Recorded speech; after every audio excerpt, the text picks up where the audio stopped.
야곱이요, 형 에서가 원래 받아야 했던 장자권을 속여서 뺏어 먹었습니다.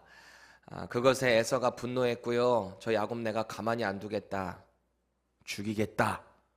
형제의 난이 일어나기 직전이었습니다. 그래서 그는 어머니의 코칭을 따라서 외삼촌이 있는 라반의 집으로 이동할 수밖에 없었어요. 우리 지난주에 살펴봤지만 이 원래 자신이 거하고 있었던 브엘세바에부터 출발을 해서 우리 지난주에 루스라는 동네에 도착했다라고 했습니다. 날이 어두워지고 더 이상 길을 걸어갈 수가 없었기 때문에 거기서 유숙할 수밖에 없었어요. 얼마나 힘들었겠어요. 장장 열대 시간을 걸어갔을 겁니다. 온 몸이 땀으로 범벅이 됐을 거예요. 지쳤을 거예요. 허벅지는 얼마나 아프고 종아리는 얼마나 아팠을까요? 그 가운데 어디 이렇게 땅바닥을 보니까 돌 하나가 있어요. 그래서 그 돌을 베개 삼아서 눈을 감습니다. 얼마나 피곤했던지 잠이 들었어요. 그런데 꿈에서 하나님이 이 야곱을 만나 주셨어요. 두렵고 떨고 있는 그 야곱을. 앞으로 어떤 길이 펼쳐질지도 모르는, 어떻게 예측도 안 되는 그 상황 가운데 하나님이 야곱을 만나셨어요. 그리고는 지금 야곱이 뭘 원하고 있는지 누구보다 하나님이 가장 잘 아시지 않겠습니까? 하나님이 야곱에게 그 장자권이 임했잖아요. 아브라함과 이삭과 원래는 상식적으로는 장남인 에서에게 갔어야 됐는데 그 복이 야곱에게 갔어요. 이건 이미 계시되어 있던 겁니다. 그 복을 차지했어요. 그런데 그 복을 다시 한번 하나님이 리마인드 시켜 주실 때는 너 두려워하지 마. 너 할아버지, 너의 아버지, 그리고 내가 너의 하나님이 될 거야. 그 음성을 들은 거예요. 네가 여기 반드시 다시 돌아오게 될 거야. 내가 너를 지키고 인도하고 보호할 거야. 그 음성을 들었단 말이에요. 얼마나 감격적이고 힘이 나던지 말이죠. 눈을 딱 떴을 때 이곳에 하나님의 임재가 있었구나. 하나님의 천사가 사닥다리를 통해서 하늘로 오르락 내리락 하는 그 환상도 봤잖아요. 하나님이 이곳에 있었는데 내가 알지 못했구나. 그래서 자기가 배웠던 그 돌에 기둥을 삼고 기름을 붓습니다. 그리고 거기서 하나님을 예배했던 거 아닙니까? 아무것도 아니었던 장소예요. 지치고 힘들어서 주저앉았던 그 루스라는 동네가 하나님의 그 은혜를 경험하고 나니까 벳엘, 하나님의 집이라는 이름으로 바뀌었다는 거예요. 바뀐 건 하나도 없어요. 하나님의 은혜가 야곱에게 임하고 나니까 루스가 베델이 됐다. 우리 지난주에 그 말씀 은혜 받았습니다. 한 주 동안 여러분들이 살아가는 모든 삶의 영역이 다 베델이 되고 있는지요? 꼭 어디 화려하고 좋고 그래서가 아니에요. 내가 어느 곳에 있든지, 요셉이 감옥 가운데 있을지라도, 억울하게 노예 생활을 할지라도 그곳에 하나님의 임재가 있고 하나님을 경외하는 예배자의 삶을 산다면 모든 삶의 영역이 베델이 된다라는 거예요. 그렇게 하나님의 은혜를 입고 힘을 낸 야곱은요, 다시 자신이 가야 되는 이 외삼촌 집을 향해서 걷기 시작합니다. 본문 1절 우리 세 번역으로 다시 볼까요? 야곱이 줄곧 길을 걸어서 드디어 동방 사람들이 사는 땅에 이르렀다. 아멘. 우리 한글 성경에는 안 나오는데요, 이 구약 성경이 기록된 히브리어 원어에 보면 이 중간에 이 처음에 시작할 때 와우라고 하는 히브리어 접속사가 들어가 있어요. 그래서 대부분의 영어 성경은 then으로 받은 다음에 시작을 하든지 아니면 so 해서 시작을 합니다. 그러니까 앞선 어떤 행동, 동작에 연결되는 것을 받고 있다라는 겁니다. 힘들었어요. 지쳤어요. 주저앉았어요. 두려워요. 불안정해요. 그때 하나님 만나주셨죠. 힘을 얻었죠. 그리고 그 힘을 가지고 이 여정을 시작했다라고 하는 연속성입니다. 그 발걸음이 얼마나 가벼웠을까요? 더 이상은 처음 떠나올 때 지치는 그 발걸음이 아니었을 겁니다. 그렇게 오늘 본문에는 야곱이 금세 이 동방 사람의 그 땅에 도착했다라고 기록을 하고는 있지만, 여러분, 우리가 성경을 읽을 때 좀 상상력을 발휘할 필요가 있어요. 아니 브엘세바에서부터 이 루스 땅까지 오는데도 열대 시간을 정말 힘들게 걸어왔다 그랬잖아요. 그러면 이제 이 베델이 이름으로 바뀐 이 루스라는 곳에서 지금 이 동방 사람들이 거주하는 이 땅에 가기까지 금방 갔겠습니까? 오늘 성경에는 딱 도착했다라고 하지만 이 여정 가운데 얼마나 많은 힘듦이 고된 여정이 됐었겠어요.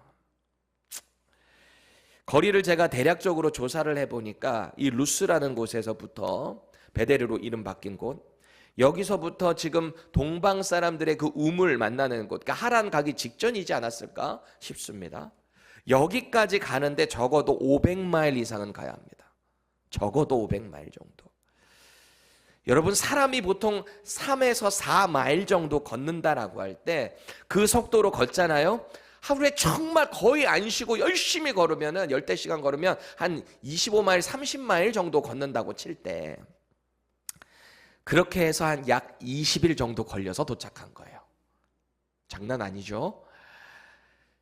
저는 어딘가 이렇게 차 타고 미국에서 어디 갈 때 너무 저 허리가 좀 안 좋다 보니까 한 10시간만 전 사실 5시간만 넘어가도 너무 힘들거든요. 애틀란타 갈 때도 장난이 아닌데 이거를 걸어서 간다는 거잖아요.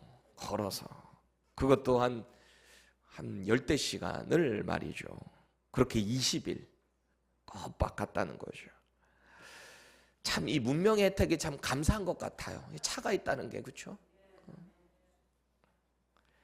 하나님은 그렇게 은혜 가운데 이 야곱을 지켜주신 거예요. 길을 인도하신 거예요. 그래서 길 끝에 동방 사람들이 거주하는 그 땅, 거기에 이제 도착을 한 거죠. 야곱이 그 먼 길을 왔어요. 얼마나 목이 말랐을까요? 물을 어느 정도는 챙겼겠지만 지금 이 길 오면서 거의 바닥이 났거나 아니면 계속 목마른 상태에서 걸었거나 그랬을지도 모르겠습니다. 지나오는 모든 길들이 대부분 광야 지역을 지나가야 되는 거거든요. 광야에서 물이 얼마나 귀합니까? 물 없으면 다 죽는 거 아니에요? 그래서 여행자들이 보통 당시에 어디 지역에서 어디까지 가려고 하면은 물을 어느 정도 다 보충을 하고 혹은 겸비를 한 다음에 그러고 가야 되는 거거든요. 만약에 내가 계산한 것보다 훨씬 길이 멀어지거나 내가 물이 없다 그러면 도중에 죽을 수밖에 없는 거 아니겠습니까? 그런데 어느 지점에 간다 치면 당시의 여행자들이 뭘 먼저 찾겠어요? 당연히 물을 찾겠죠. 우물가. 그래서 보통 한국 같은 경우는 어디에서 어디 갈 때 이제 휴게소 봐가지고 잠깐 스탑하거나 그러잖아요. 여기는 이제 우물가를 중심으로 당시 사람들이 이렇게 이동을 했을 겁니다. 그런데 마침 그 동방 사람들의 땅에 어느 정도 도착했을 때 감으로 알 거 아니에요. 어느 정도. 그때 당시에 무슨 표지판이 웰컴 동방 사람 땅 이렇게 돼 있겠습니까? 어느 정도를 보고 그 어느 정도의 그 지형의 다름을 보고 눈치를 챘겠죠. 그런데 딱 도착했는데 마침 우물을 발견하게 된 거예요. 얼마나 은혜예요. 우리 2절에서 3절 세 번역으로 봅니다. 거기들에 우물이 있는데 그 곁에 양떼 세 무리가 엎드려 있는 것이 보였다.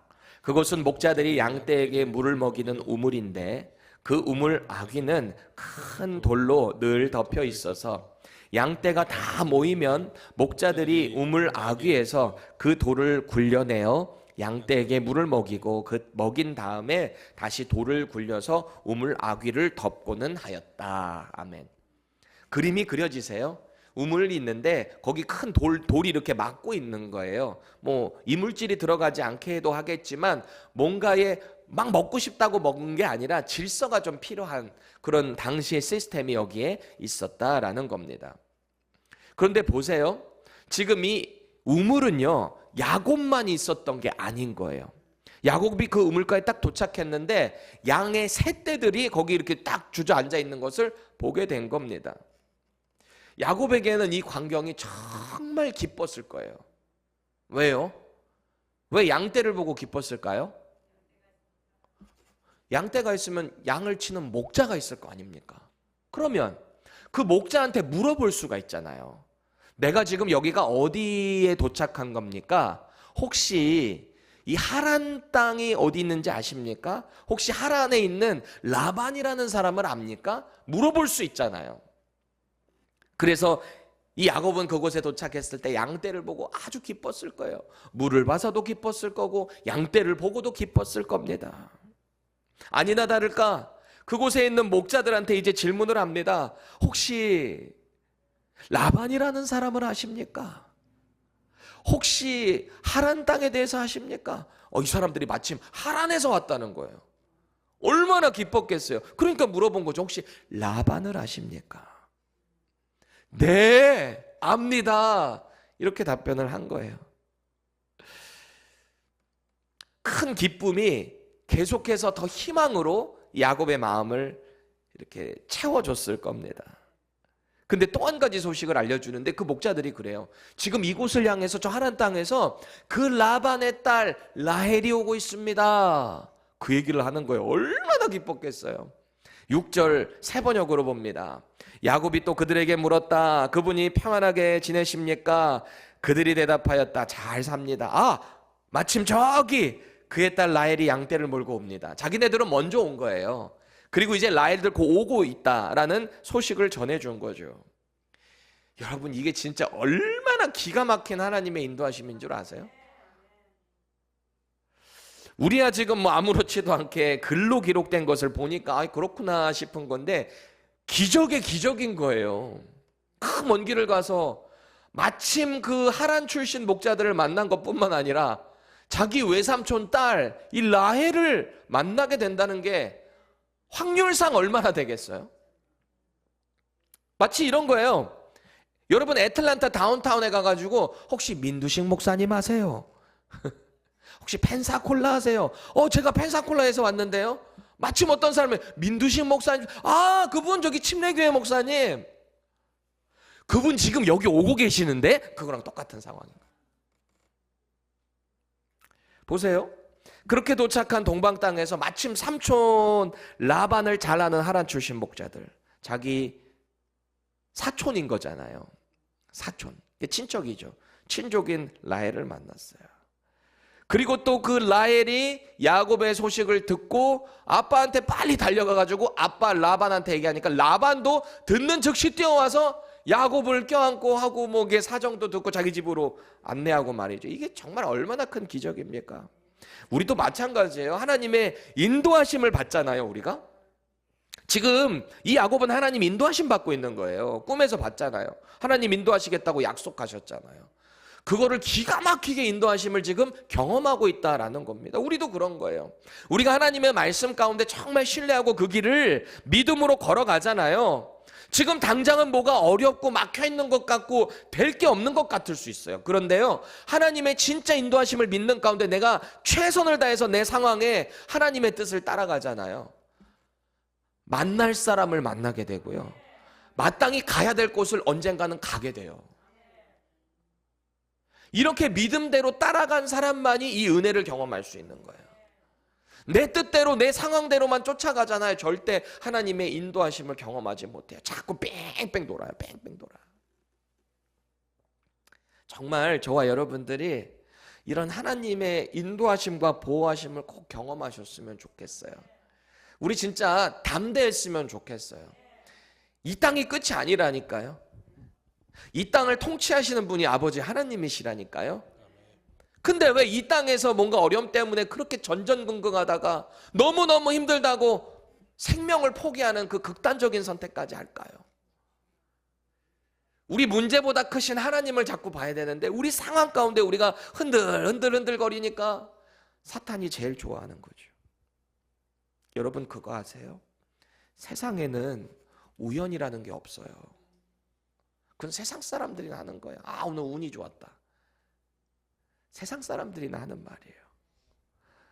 모든 일에는 다 하나님의 계획과 뜻이 들어 있습니다. 아멘. 믿으셔야 합니다. 아멘. 지금 우리가 이곳에서 만나고 함께 이렇게 예배하는 것도 우연 아니에요. 여러분들이 언젠간 저를 또 다시 만날지도 몰라요. 여기가 끝이 아니에요. 우리 청년들, 우리 장년들도 마찬가지예요. 이렇게 만난 거 하나님의 은혜잖아요. 아멘. 인도하심이에요.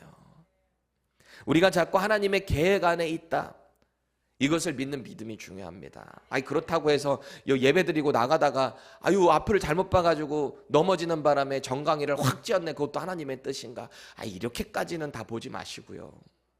그거는 내가 실수한 거죠. 하나님의 계획이라는 큰 구원의 계획. 그 가운데 나는 믿음의 사람으로 어떤 길을 걷고 있는가? 이게 중요하다라는 거예요. 그리고 어떤 상황을 만나게 됐을 때 내가 그 상황을 하나님의 뜻으로 하나님의 인도하심으로 어떻게 받아들이는가, 우리의 마음 자세가 중요하다라는 것입니다. 오늘 야곱이 경험하는 이 기가 막힌 하나님의 인도하심을 보세요. 이게 정말 우연일까요? 이렇게 만난 게 적어도 거의 한 세기 앞서서 이런 비슷한 현상이 있었거든요. 창세기 24장에 그게 나오잖아요. 할아버지인 아브라함의 집에서 가장 신뢰받는 늙은 종, 그 종을 자신이 있었던 이곳 메소포타미아로 보내잖아요. 그냥 보내잖아요. 왜요? 자기 아들 이삭의 신부감 찾아오라고, 믿음의 사람 찾아오라고. 무작정 가잖아요. 아무 계획 없어요. 어디로 가야 누구 만나고 그거 알려주지 않았어요. 아브라함이 그냥 기도하는 가운데 이 늙은 종, 역시 아브라함의 하나님을 같이 섬기고 경험했던 이 신실한 종이 기도하잖아요. 그 가운데 이 동방 땅에 도착했을 때 압도적인 하나님의 인도하심, 그 가운데 이 아브라함의 늙은 종이 어떤 고백을 했는가? 창세기 24장 27절 읽겠습니다. 시작. 이르되 나의 주인 아브라함의 하나님 여호와를 찬송하나이다. 나의 주인에게 주의 사랑과 성실을 그치지 아니하셨사오며 여호와께서 길에서 나를 인도하사 내 주인의 동생 집에 이르게 하셨나이다 하니라. 아멘. 아멘. 아멘. 아멘. 나의 주인에게 주의 사랑과 성실을 그치지 아니하셨다. 하나님의 사람에게는요, 이런 하나님의 인도하심이 있는 거예요. 그 하나님의 뜻을 따라서 이 길을 왔더니 하나님이 나를 인도하셨다는 겁니다. 순적하게 왔지만 사실 그 과정 가운데 얼마나 어려움이 있었겠어요, 이분도. 근데 하나님이 인도하셨다는 거예요. 믿음의 사람만 이런 고백을 할 수 있는 거예요. 내 주인의 동생 집에 이르게 하셨나이다. 아니 무슨 길 내비게이션이 있어가지고 그때 GPS 보고 간 것도 아닐 거 아니에요. 이게 하나님의 인도하심입니다. 지금 야곱도 똑같이 하나님이 그렇게 인도하셨다. 삼촌 라반을 만나게 하실 뿐만 아니라 이제는 그 집을 통해서 원래 이곳에 온 목적답게 이제 가정도 꾸리게 될 겁니다. 이걸 어떻게 우연이라고 할 수 있겠어요? 그저 하나님의 섭리, 하나님의 인도하심인 거예요. 저와 여러분이 이 자리에 있는 것도 정말 하나님의 섭리라고 믿으셔야 돼요. 지금 당장 죽을 것 같다 할지라도 하나님을 신뢰하십시오. 하나님이 이곳에 여러분을 보내신 이유가 있으실 거예요. 그 하나님의 뜻을 보셔야 돼요.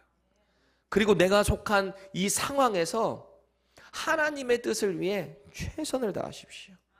지치고 힘들 때 하나님이 힘과 능력 주시겠다 약속하십니다. 여러분 혹시 지금 하나님의 기가 막힌 인도하심이 있는데 여전히 막 허우적거리고 있지는 않으세요? 이게 분명한 인도하심인데도 불구하고 하나님 나한테 좀 새 길 좀 열어주세요. 아니 내 마음에 좀 맞는 길 좀 열어주세요. 우리 참 그럴 때 많지요. 기억해야 돼요. 혹시 내 생각, 내 욕심, 내 탐욕 때문에 이게 하나님의 길인데도 불구하고 자꾸 다른 길로 가려고 하지는 않는지, 그런 마음이 들 때 꼭 기억하셔야 돼요. 하나님은요, 당신을 신뢰하는 자들의 발걸음을 언제나 신실하게 인도하신다.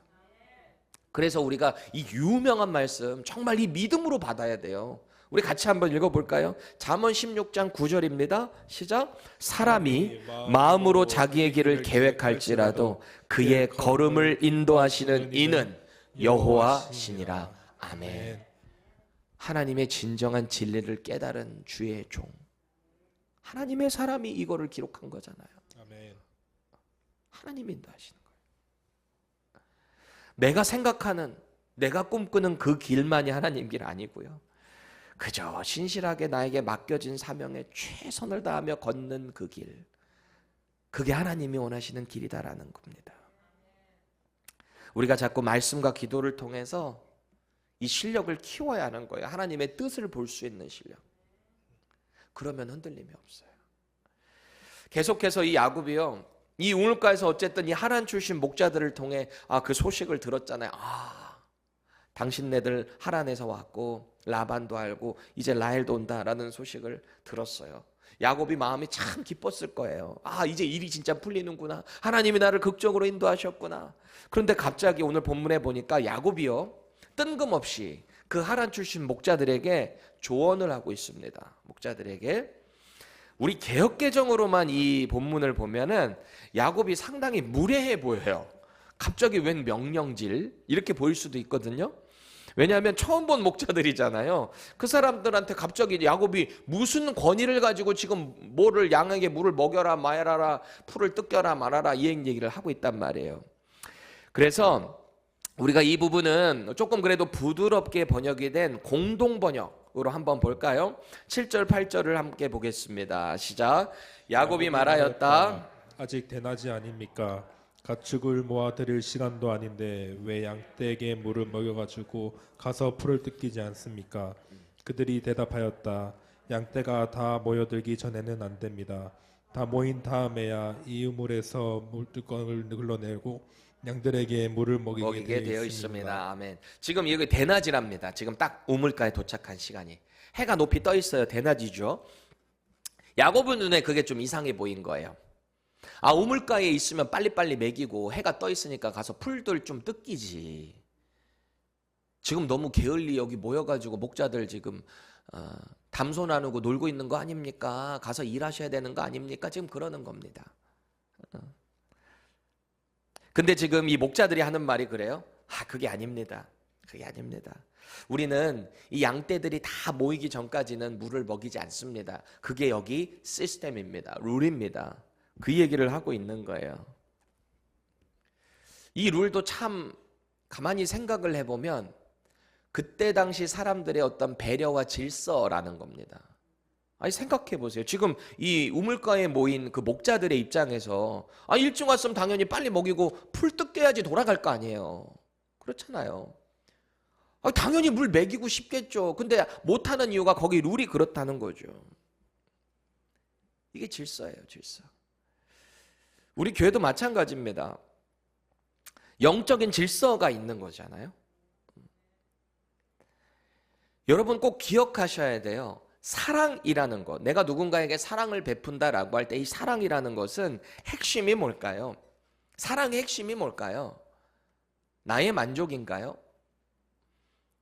반드시 남을 배려하는 마음으로부터예요.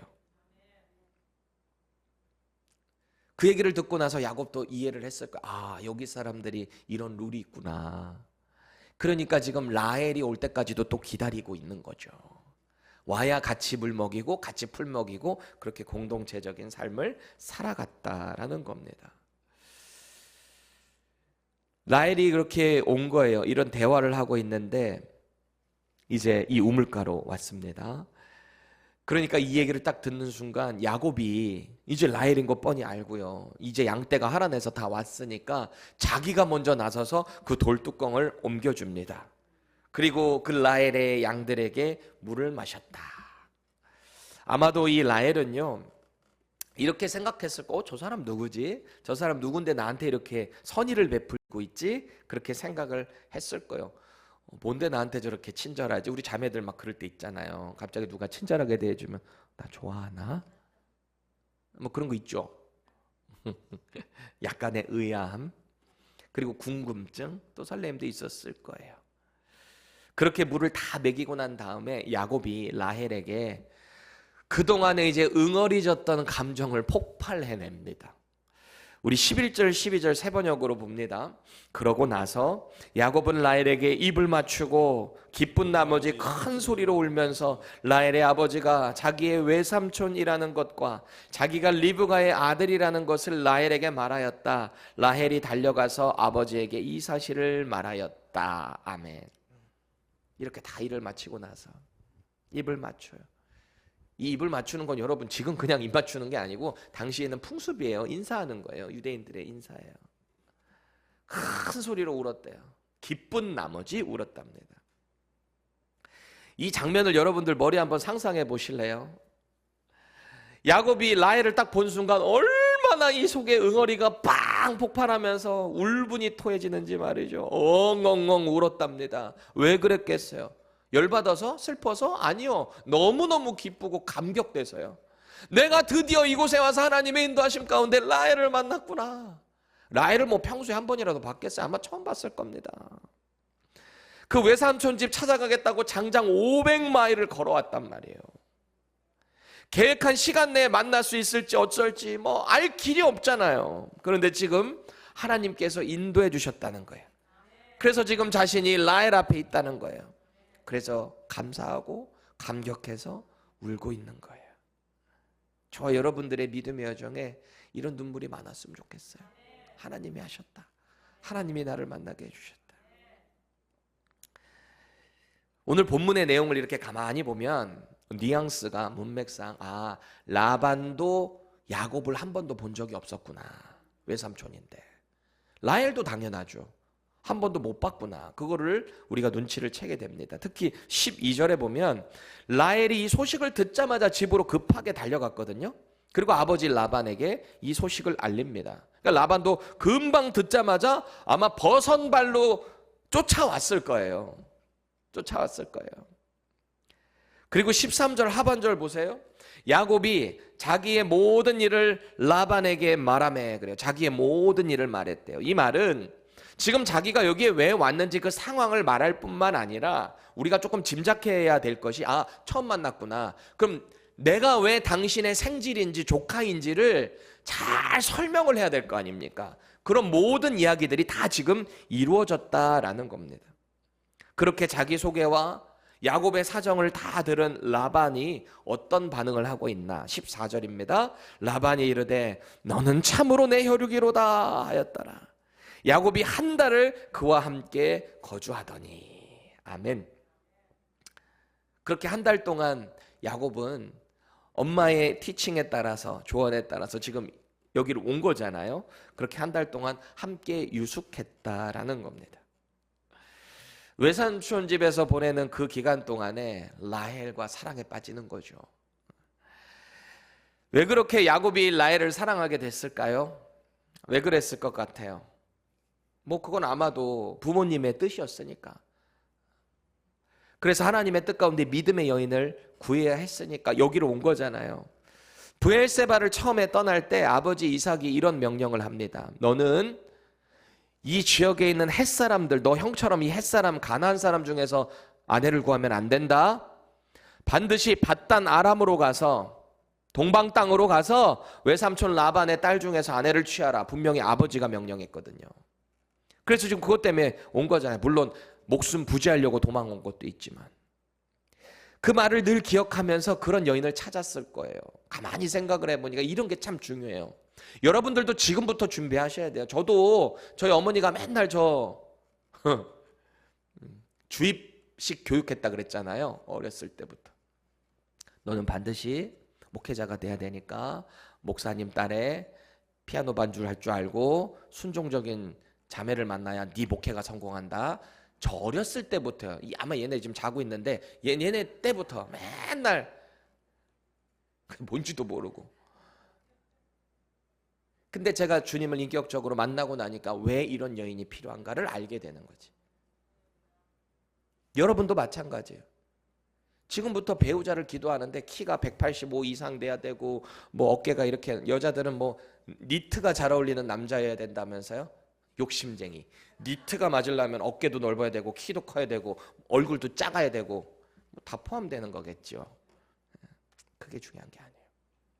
정말 믿음의 사람인가? 나와 같이 하나님의 그 비전을 같이 바라보며 걸어갈 수 있는가? 이게 제일 중요해요. 어쨌든 이 야곱도 그런 교육을 통해서 그런 여인을 찾고 결국 라헬을 만난 거죠. 아마 첫눈에 반했을지도 모르겠어요. 아까 양떼를 치고 이렇게 오는 이 라헬의 모습을 보면서 뭔가 건강미가 넘쳐 보였다? 그랬을 수도 있겠고 좀 약간 양을 치려다 보니 얼굴도 좀 약간 태닝도 돼 있는 듯한 느낌도 있지 않았었을까 싶습니다. 무엇보다 성경은 이 라헬의 외모를 어떻게 평가하고 있는가? 곱고 매우 아리따운 여인이라고 기록을 합니다. 그런 여인과 한 달 동안 그 외삼촌 집에서 같이 같은 방을 썼다는 얘기가 아니에요. 같이 있다 보니까 얼마나 서로 이렇게 썸을 타고 그랬겠습니까? 서로의 마음을 확인했겠죠. 이런 이야기가 오늘 본문 가운데 쭉 이제 펼쳐지고 있습니다. 여러분, 오늘 본문을 이렇게 들으시면서 어떤 마음이 드세요? 이 야곱의 인생에 만나주신 하나님, 인도하신 하나님이 나의 인생에도 똑같이 그렇게 인도하신 하나님이잖아요. 같은 하나님이에요. 다른 하나님이 아니라고요. 같은 하나님께서 저와 여러분들을 예수를 믿는 믿음 가운데 우리를 아브라함의 후손이 되게 하셨잖아요. 우리도 영적 이스라엘이 되었잖아요. 이 축복의 통로에 우리도 들어왔단 말이죠. 그러면 우리의 인생도 하나님께서 똑같이 야곱을 인도하신 하나님이 똑같이 우리도 인도하신다라는 것을 믿으셔야 합니다. 우리가 오늘 본문에서 발견해야 될 것은 이거예요. 하나님은 신실하시다. 신실하다라는 말이 뭐라 그랬죠? 하신 말씀을 지키시는 분. 약속을 지키시는 분이라는 거예요. 그런데 그 과정 가운데 하나님의 사람으로 우리가 만약에 준비 안 돼 있잖아요. 하나님은 분명히 훈련시키십니다. 징계하십니다. 때로는. 그 길로 자꾸 안 가다 보면. 언제까지요? 준비될 때까지. 이게 죽는 거지. 준비될 때까지. 야곱의 인생을 지금 보면은 지금까지 이제 순탄하게 이제 온 것 같아요. 어쨌든 잘 도착했잖아요. 이제 끝났구나. 하나님이 인도하심이, 하나님 약속이 드디어 이루어졌구나. 끝일까요? 아니에요. 이제 야곱이 상상치도 못했던 자기 집에서 했던 그 죄에 대한 징계를 이제 톡톡히 당하게 될 겁니다. 지금 생각이나 했겠어요? 라헬과의 결혼도 녹록치 않을 겁니다. 원한다고 할 수 있는 거 아닙니다. 사기도 맞고 자기가 친 것처럼 똑같이 자기도 사기 맞아요. 분명히 괴롭고 억울한 날들이 있을 겁니다. 그럼에도 불구하고 훈련에는 반드시 끝이 있어요. 진짜예요. 훈련에는 끝이 있어요. 그 훈련이 끝나고 나면 하나님은 우리를 다시 신실한 당신의 도구로 잘 사용하실 거예요. 그때를 믿음으로 준비하셔야 되는 거예요. 꼭 기억하세요. 세상에 우연이라는 건 없습니다. 그저 하나님의 기가 막힌 인도하심과 그분의 섭리가 있을 뿐입니다. 우리가 걷는 이 믿음의 길은 분명 때로는 힘들어요. 안 보여요. 답답해요. 그래서 우리는 믿음의 눈을 장착하라 그랬잖아요. 뭐를 통해서요? 말씀을 통해. 이게 장착되고 나면 이제 그 길이 훤히 보이는 거 아니겠어요? 이게 장착이 돼야 하나님이 나를 어떻게 인도하고 계시는가가 보여요. 지금까지 나를 어떻게 인도하셨는가가 보여요. 이게 장착이 안 되면 안 보여요. 그래서 이 믿음을 갖고 있는 자들의 인생을 하나님이 정말 지금도 기가 막히게 인도하신다라는 것을 경험하셔야 돼요. 그저 우리 맡겨진 삶에서 최선을 다하십시다. 믿음으로요. 믿음으로. 그 일만 최선이 아니라 믿음으로 이 일을 최선을 다해서 하나님께 영광 돌리자라는 마음을 가지세요. 당장 내가 안 되는 것 같아도 하나님이 이 길을 통해 나를 결국 하나님의 구원의 도구로 쓰시는 것을 기대하시기 바랍니다.